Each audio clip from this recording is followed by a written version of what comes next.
Hamster Combat warroonni hojjechaa jirtan gaafii namoota baay'ee kan ta'e jechuudha. Hamster Combat ilaalchise yeroo baay'ee namoonni gaafatan akkaataa ittiin kafaltii Hamster Combat ittiin nu kafaludha. Kana jechuun dhageeffattoota kan koo akkuma asirratti argattan profit paaraawaliidha moo akkanumallee coin wal sassaabanneedha.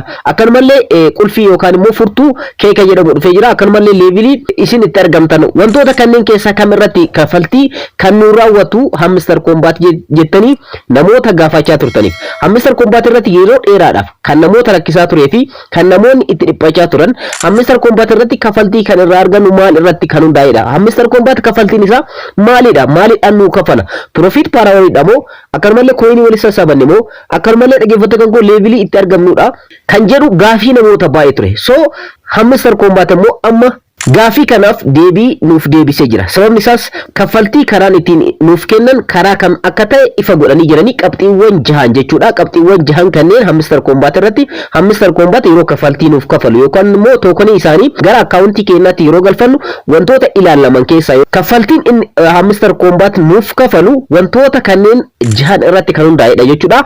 Wantoonni kunniin jahanuu qabxii mataa isaanii qabanii qabxiiwwan kanneen walitti sassaabachuudhaan kaalkuleet tahee gara akkaawuntii keenyaatti tookonii kun yeroo list ta'ee eebbifamee tookonii of danda'e ta'etti jechuudha gara akkaawuntii keenyaatti nuuf gala. Wantoonni kunniin maalidha? Gaafii namoota baay'ee kan ta'ee fi kan yeroo dheeraa kan ta'e kafaltiin Hamster Combat maal irratti hundaa'e kan jedhu viidiyoo kana keessatti deebii ni argattu. Assalaamu alaykum warahmatullahi wabarakatuh. Ashama harka fuunee akkam jirtan dhageeffattoonni YouTube chaanalii Soofumaraam bakkuma jirtanitti nageenyi kan koo kan jaalalaa fi kan kabajaa isin haala qabachaa obboleewwan gara YouTube chaanalii kanaatti dhuftan. YouTube chaanaliin kun YouTube chaanalii barnootaati waan ta'eef subscribe gochuudhaan miseensa YouTube chaanalii kanaa ta'uun hin irraanfatinaadha. Viidiyoon kun yoo isinitti tole like akkanumallee namootaaf share gochuun hin irraanfatinaadha. Amma gara barnootichaatti viidiyoo kana keessatti kan isinitti agarsiisu Hamster Combat kafaltiin isaa maal irratti hundaa'e tookoniin kun yeroo eebbifame gara akkaawuntii keenyaatti qarshiin isaa tookonii kana yookaan immoo qarshii isaanii kana gara akkaawuntii keenyaatti galfannu wantoonni ilaalaman kafaltiin isaa maal irratti hundaa'e. Piroojeektiin kun namoonni yeroo dheeraadhaaf kan irratti hojjechaa turanii fi yeroo dheeraadhaaf aarsaa irratti kafalaa turan waan ta'eef yeroo dhiyoo keessatti listii hin taa'e jedhamee eeggamaa jira. Haa ta'u garuu guyyaan itti listii ta'u yookaan itti eebbifamu hin beekamu.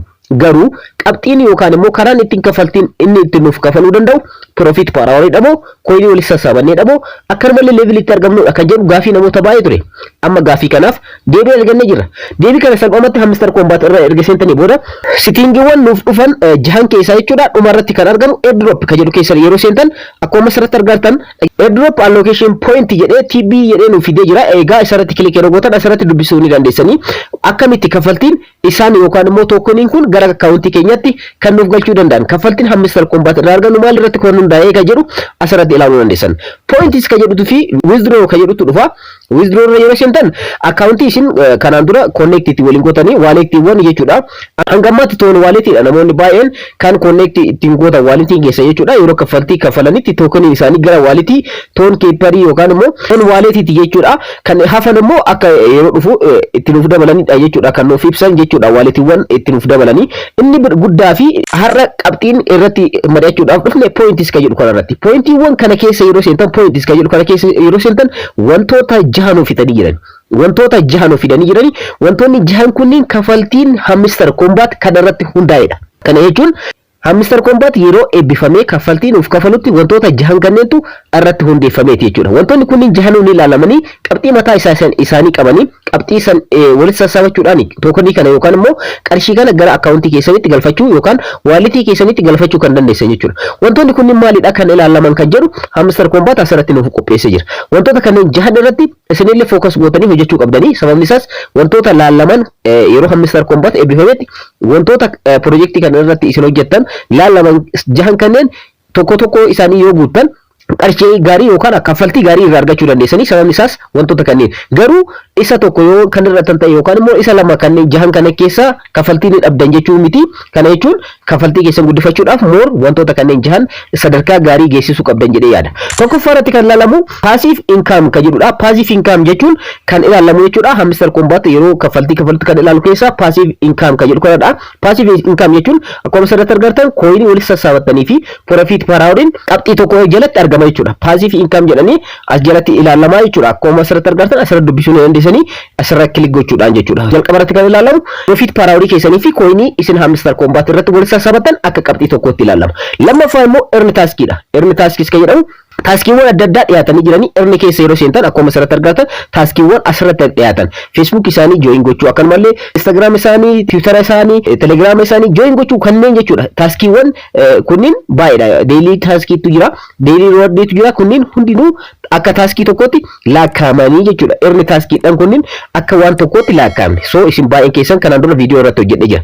Sadaffaa irratti kan ilaalamu friends ka jedhudha. Invite kan jennu kanaan dura baay'een keessan ni beektanii namootaaf invite gochuu yookaan immoo linkii Hamster Combat kana namootaaf ergatanii yeroo namoonni immoo linkii san itti fayyadamanii Hamster Combat itti fayyadaman jechuudha. Salumatti kaffaltii nuuf kaffalu qaba. Friends keessa seentanii akkuma asirratti argatan an hiriyoota nama 173tu itti fayyadame linkii Hamster Combat kan an share godheef yookaan invite godheef kanatti jechuudha. So wantoota laalaman keessaa tokko immoo friends namootaaf linkii Hamster Combat invite gochuu yookaan immoo erguu jechuudha hiriyoota keessaniif. Sadaffaa irratti kan laalamu isa kanadha. Afuraffaa irratti immoo achievement jechuudha level isin Hamster Combat irratti itti argamtan jechuudha. Fakkeenyaaf achievement kanaan dura iskiin keessa argisiisanii booda achievement kan jedhu dhufee jira. Asirratti sadarkaa isin itti argamtan kaardiin keessa sadarkaa itti argamu, levelii kaardiin keessa itti argamu, akkanumallee profit per hour, akkanumallee coin wal sasaabatan sadarkaa itti argamu hunda kan walitti qabate jechuudha levelidha. So levelii isin argamtanillee inni ilaalamaa jechuudha akka qabxii tokkotti. Shanaffaa irratti immoo Telegram subscription kun of danda'e qabxii of danda'eedha jechuudha. Qabxiiwwan 6 keessaa isa tokkodha. Kana jechuun chaanaala isaanii kan Telegrama kan sirriidha subscribe gochuu jechuudha yookaan join gochuudha. So inni kunis akka qabxii tokkotti ilaalama. Jaffaa fi inni dhumaa immoo keessiidha yookaan immoo furtuudha. Furtuuwwan kanneen karaa ittiin wal sassaabachuu dandeessan kana dura viidiyoo isiniif hojjedhee jira.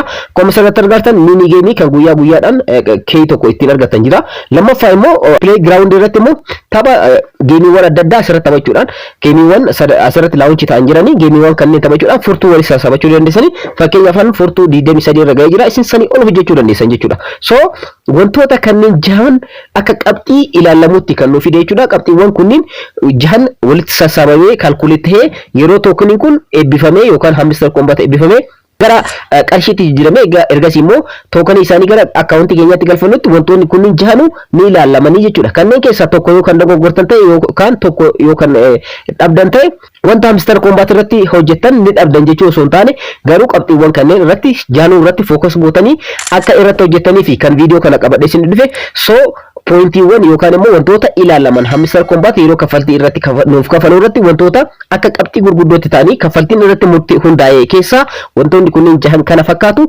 Viidiyoon kun gabaabinumatti kana fakkaata. Hamster Combat akkamitti nuu kafala karaa kamiin nuu kafala kalkuleetiin isaa maal fakkaata kan jedhu yeroo dhufu yeroo isaan listi godhanitti ni ilaalla. Garuu Hamster Combat akkamitti akka nuuf kafaluu danda'u amma beekuu ni dandeenya. Sababni isaas qabxiiwwan kanneen jahan irratti kan hundaa'edha kaffaltiin isaanii.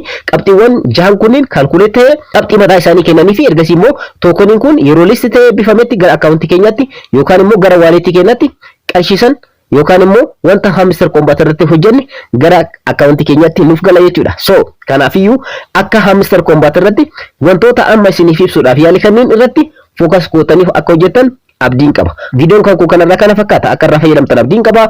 Obboleewwan yeroo jalqabaatiif gara YouTube chaanaalii kanaatti dhuftan subscribe godhaa. Viidiyoo kana immoo yoo isinitti tole like akkanumallee hiriyoota keessaniif share gochuun irraanfattinaadha. Yeroo biraa viidiyoo biraatiin walitti deebina. Horaa bulaa.